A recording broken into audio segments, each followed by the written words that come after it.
Sejarah Melayu Lama. Kerajaan Melayu juga dikenali sebagai Melayu. Sebutan dibina semula bahasa Cina Pertengahan, Matlayu Kuok, bahasa Inggeris Malayo Malay Kingdom, adalah di sebuah kerajaan Buddha yang berpusat di Sumatera dan terletak di kawasan Asia Tenggara. Sumber-sumber utama untuk banyak maklumat mengenai kerajaan adalah sejarah Barutang dan Mior dari Sami Buddha Yijing yang melawat pada tahun 671 dan menyatakan diserap oleh Sriwijaya oleh 692. Tetapi telah dipisahkan menjelang akhir abad ke-11 menurut Chow Juhua. Lokasi tepat kerajaan adalah subjek kajian di kalangan ahli sejarah. Satu teori ialah kerajaan telah ditubuhkan sekitar Jambi pada Sumatera, Indonesia, kira-kira 300 km di utara Palembang. Menurut teori ini, ia diasaskan oleh kumpulan etnik di kawasan Sungai Batanghari dan pedagang emas dari pendalaman Minangkabau. Teori ini dipertikaikan kerana lokasi geografi Jambi bercanggah dengan penjelasan oleh Yijing, yang secara jelas menyebut bahawa kerajaan itu terletak setengah jalan antara Kaca ataupun Kedah dan Boga, iaitu Palembang.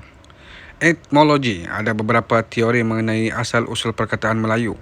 Satu teori mencadangkan bahawa ia berasal daripada perkataan bahasa Jawa, Melayu atau Melayu bermakna lari atau berjalan lancar. Untuk menggambarkan arus sungai yang kuat di Sumatera yang dikenali dengan nama Sungai Melayu. Nama ini kemudiannya digunakan pakai oleh kerajaan Melayu kerana ia adalah biasa bagi orang-orang di rantau ini yang dikenali dengan nama sungai di mana mereka menetap. Satu lagi teori berpendapat bahawa ia berasal daripada perkataan Tamil, Malay dan Ur yang bermaksud gunung dan bandar, merujuk ke Bandar Jambi di Pulau Sumatera. Penampilan sastra awal di Vayu Purana di mana perkataan Malaya Divapa. Secara literal, pulau pergunungan disebutkan merujuk kepada kawasan pergunungan barisan di Pulau Sumatera. Kemudian, istilah Maleo kolon digunakan di geografia oleh Ptolemy yang dipercaya berasal daripada istilah Sanskrit Malaya Kolam atau Malay Kuram menurut G.E. Gerini. Melau kolon merujuk kepada Pulau Bintan hari ini. Pada abad ke-7, penggunaan pertama istilah untuk sebuah negara atau kerajaan telah direkodkan oleh Yijing merujuk kepada Sriwijaya. Dinasti Jawa Timur Prasasti Anjuk Ladang bertarikh dari 937 Masihi. Kerajaan Medang menyatakan kedudukan Simah diberikan kepada Kampung Anjuk Ladang dan Jaya Stamba, Tugu Kemenangan, yang kemudian ditingkatkan sebagai kuil, didirikan sebagai pengiktirafan terhadap perkhidmatan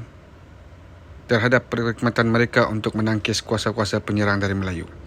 Candi yang disebutkan di sini mungkin Candi Lor yang terbuat dari batu bata yang kini reruntuhan, terletak di desa Candirejo di Nganjuk.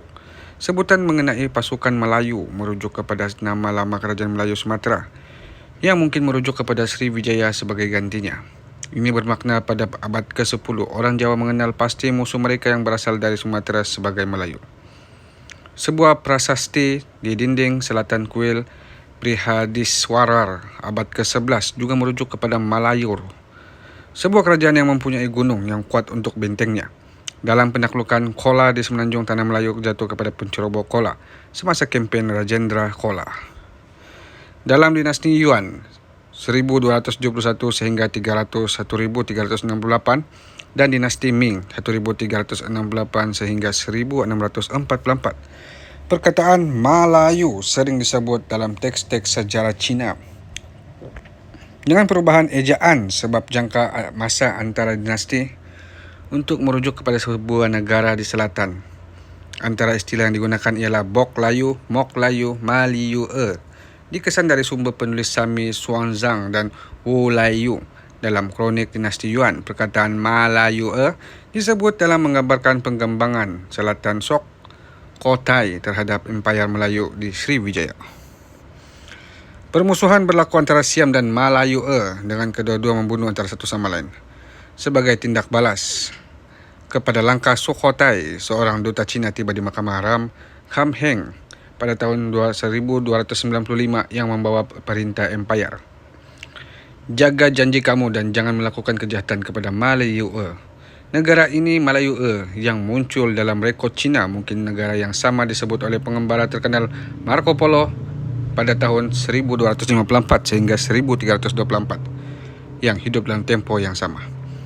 Dalam perjalanan Marco Polo, dia membuat rujukan kepada sebuah kerajaan bernama Malaui di Pulau Sumatera. Orang Khmer mencatatkan negara Sriwijaya yang keturunannya juga dipanggil Melayu. Dalam sebuah prasasti atau batu bersurat padang rokok bertarikh 1286 Masehi, istilah bumi Melayu secara harfiah tanah Melayu merujuk kepada Pulau Sumatera. Menurut tulisan itu, bumi Melayu dikaitkan dengan kerajaan Dharmasaraya pada prasasti Amoghasapasa bertarikh 1347 CE. Perkataan Malayapura secara harfiah Bandar Malaya atau Kerajaan Malaya telah diisytiharkan oleh Adityawarman, juga merujuk kepada kerajaan Dharmasraya yang berasaskan di Pulau Sumatera. Perkataan Melayu juga disebut dalam sejarah Melayu merujuk kepada sungai di Pulau Sumatera. Di sini ada kisah sebuah kota yang dipanggil Palembang di tanah Andalas, Sumatera. Ia diperintah oleh Demang Lebar Daun, keturunan Raja Sulan, dan sungai Muara Tatang di bahagian atas. Muara Tatang adalah sungai yang dipanggil Melayu, dan di atas bukit itu terdapat bukit yang disebut Ciguntang Mahameru.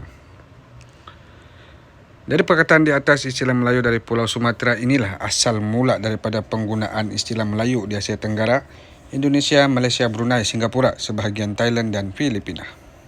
Keterangan daripada Yijiang. Pada laluannya melalui maritim Asia Tenggara, Yijing melawat Sriwijaya 2 kali di mana dia tinggal dari 688 hingga 695 Masehi, belajar dan menerjemahkan teks-teks asal dalam bahasa Sanskrit. Sriwijaya nampaknya berkembang sepanjang masa lawatan Yijing yang awalnya dipanggil Boga. Semasa kunjungan pertamanya, pada tahap yang paling besar, kerajaan diperluaskan kepada Melayu yang nampaknya telah dilampirkan atau telah datang secara spontan di bawah putera Boga Putera. Seluruh negara serta modal menerima nama Sri Boga atau Sriwijaya. Pengubahan nama Melayu ke Sri Boga mungkin telah berlaku sebelum masa Yijing atau semasa dia tinggal di sana untuk setiap kali dia menyebut namanya oleh Melayu. Ia menambahkan bahawa kini berubah menjadi Sri Boga. Ekstrak berikut dari karya Yijing, catatan amalan Buddha yang dihantar ke rumah dan dari Laut Selatan. Selanjutnya menerangkan laluan melalui Boga dan Melayu. Wu Hing datang ke Boga selepas 1 bulan berlayar. Raja menerima dia dengan sangat baik dan dihormati sebagai tetamu dari tanah anak surga Great Tang.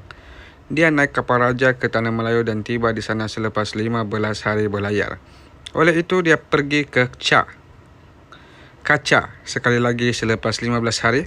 Pada akhir musim sejuk, dia menukar kapal dan berlayar ke barat. Selanjutnya, untuk menentukan lokasi Sri Boga Melayu, Yijing memberikan yang berikut. Di negara Sri Boga, kita melihat bayangan plat dial menjadi tidak lama atau pendek, iaitu tidak berubah atau tidak ada bayang-bayang pada pertengahan bulan ke-8 equinox musim luruh, dan pada waktu tengah hari tiada